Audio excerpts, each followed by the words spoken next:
This is it. It's this easy.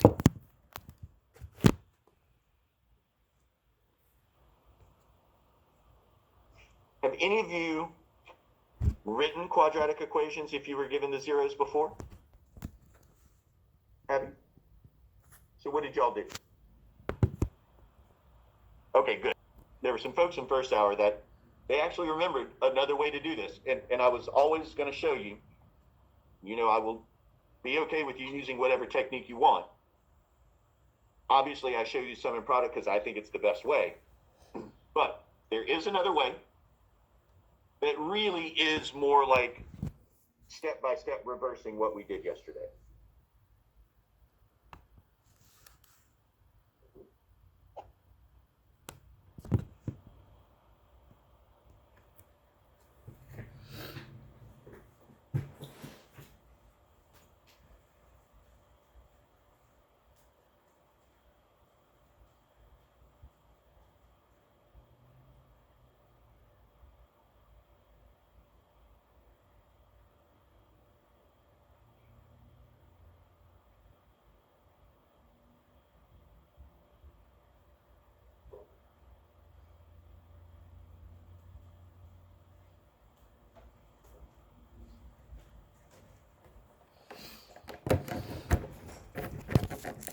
So yesterday we ended with a statement x equals -3 and x equals 4.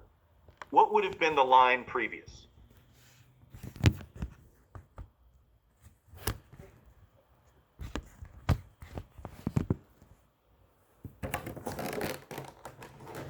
Okay.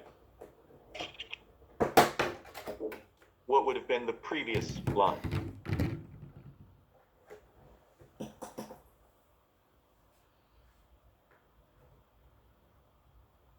It's okay if you look. You're not cheating.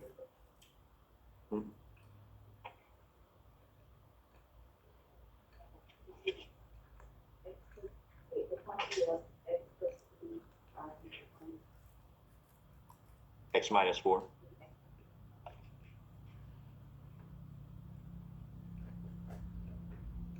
Now here we can't look at the work we did yesterday and just go in reverse. Here we've got to go back to what you already knew, but we also reviewed when we were going through function notation. Whenever I gave you two binomials that had to be multiplied together, which is what this says to do on the left-hand side, multiply two binomials together. How do we do that? Half of you say it one way, half of you say it another way, but we're all doing the same thing. Somebody offer a suggestion. How did y'all talk about doing this in Algebra 1?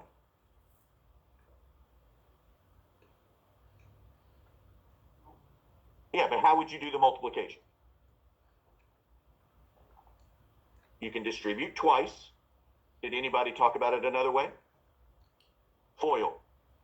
I don't care how you think about it as long as you know how to do it. You would take that first x inside of the parentheses x plus 3 and distribute it to everything in the second set of parentheses. You would then take the 3 in the first set of parentheses and distribute it by everything in the parentheses x minus 4. What is the result when we do all of this distribution?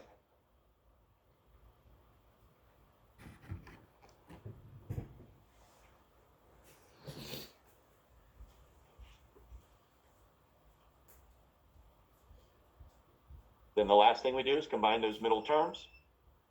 Negative 4x plus 3x gives us negative x. Here's your quadratic equation. It's way more algebraic than numeric, right? What we did was just add two numbers, multiply two numbers, we wrote the equation. Here you're doing a lot more algebra.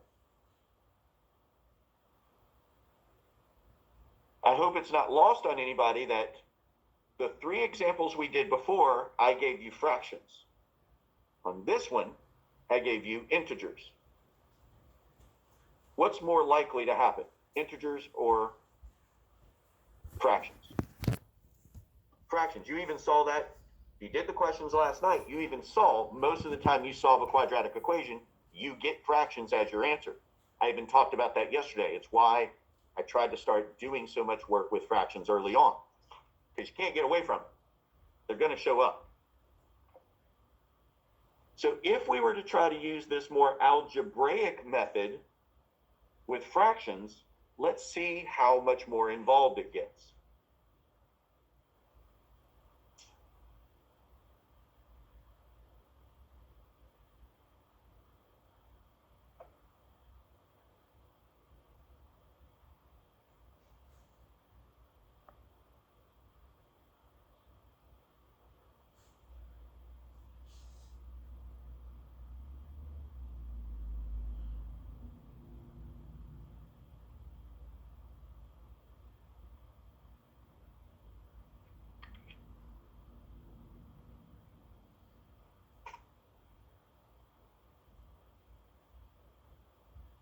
Now, I know a lot of times we don't really pay a whole lot of attention to the directions. They're just there. I've written the same thing like 4 or 5 times in a row. I don't know if you're copying all of the directions down or not, but there's parts of the directions that are super important to point out. There's a phrase that I've put in there every time: with integer coefficients. It's become clear to me we don't all know what integers are. When we were first writing standard form linear equations back in August, the ax plus by equals c, and I told you that a, b, and c had to be integers. There's a lot of you that didn't know what that meant, and you never asked. Not the first time we did it, not the first time we did a quiz, not even before you did your spiral a couple of weeks before Thanksgiving. Because there's still some of you, when I say write a standard form linear equation, you give me an answer that has fractions. Integers. Well, somebody tell me, in your own words, don't try to be mathematical about it. What is an integer? What students always want to say is a whole number. Now, that's not technically correct because there's a set of numbers called the whole numbers, but we all know what you mean.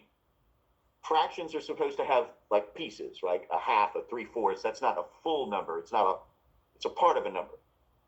But a number 1, 2, 3, 4, 5, they're whole. What I would say is an integer has an understood denominator of 1. So when I say write an equation with integer coefficients, that means a cannot be a fraction, b cannot be a fraction, c cannot be a fraction. When we write standard form linear equations, the ax plus by equals c, a, b, and c cannot be fractions. So in this example, if we try to follow this more algebraic path, if we do exactly like we just did, if you subtract 1/7 and then you subtract 2/5, and then we take those two things and write parentheses that are going to be multiplied together, are you going to get some fractions?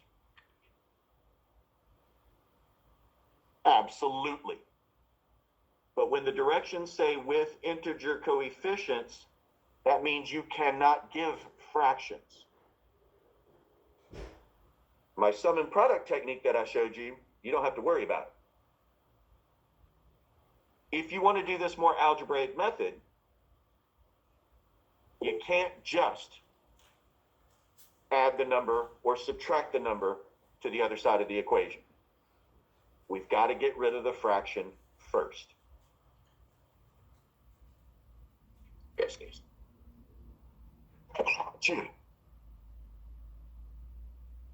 How can we get rid of the fraction first if we have x is equal to 1/7? We've talked about this. We talked about it all the way back in August. Get rid of the fraction. We can multiply by whatever the least common denominator is. Now here we only have one denominator to worry about.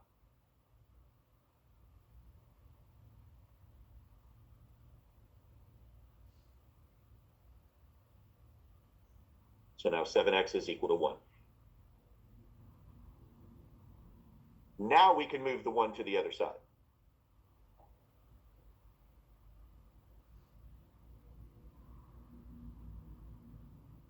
About the second solution, x is equal to 2/5. How do we get rid of the fraction? Multiply both sides by 5.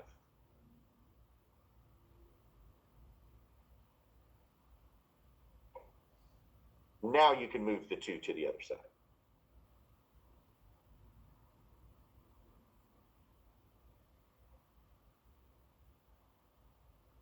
And now we can write our binomial factors multiplied together. And you can FOIL, you can distribute twice, you can, however you want to proceed. But are you going to have any fractions? No.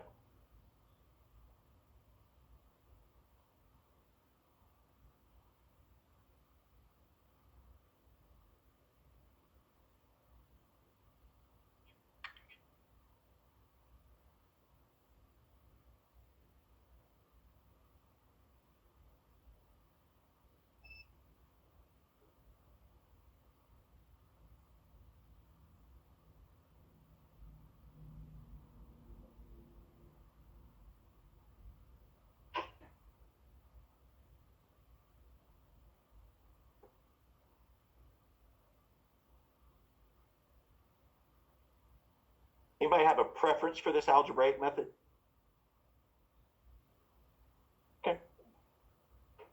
I think sum and product is way simpler. It's all numerical, right? There's no algebra to it. Now you got to remember that you do the opposite of the numerator of the sum, right? That's a weird little thing you got to remember. But as long as you can add two fractions, you can multiply two fractions, you can get common denominators.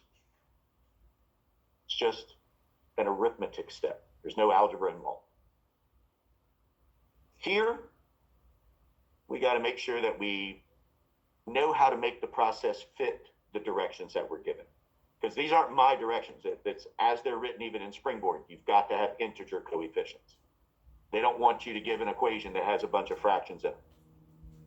We've not given you a bunch of equations that have fractions in them, right? So that makes sense. What the hell?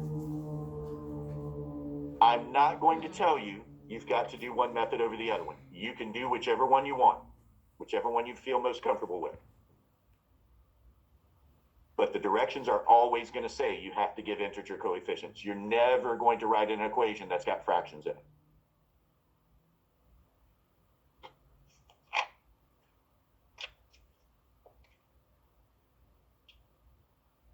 Y'all, there's really nothing else I can do to like complicate it or make it more involved. Like, I mean, I can give you just nastier fractions to make the arithmetic nastier, but that's not what I do, ever.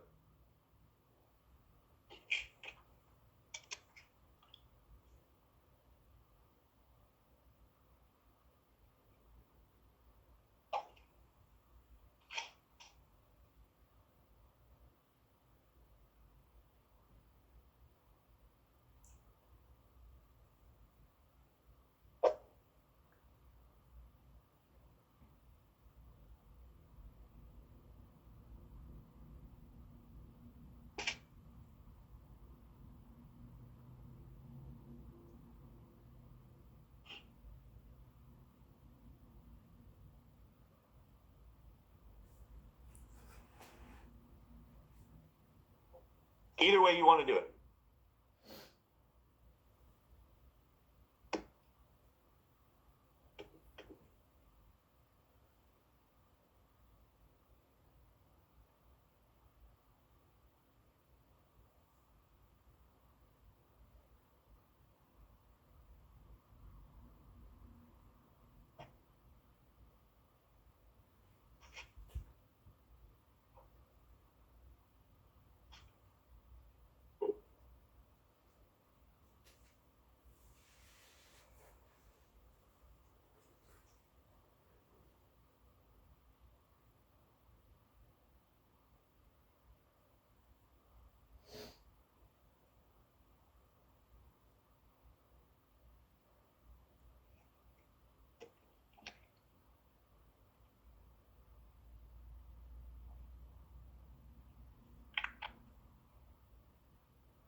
12 40 from 35 40 would be 23 40.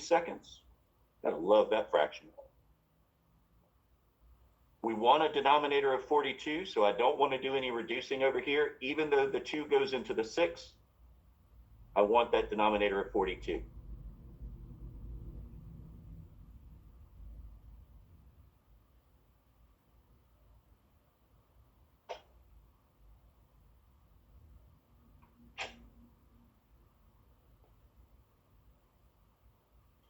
We just want to compare and contrast.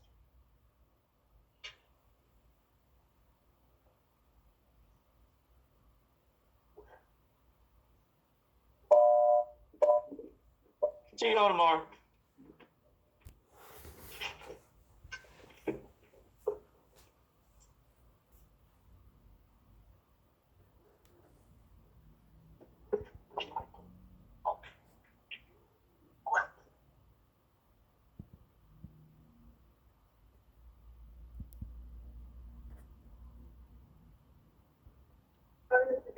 See you.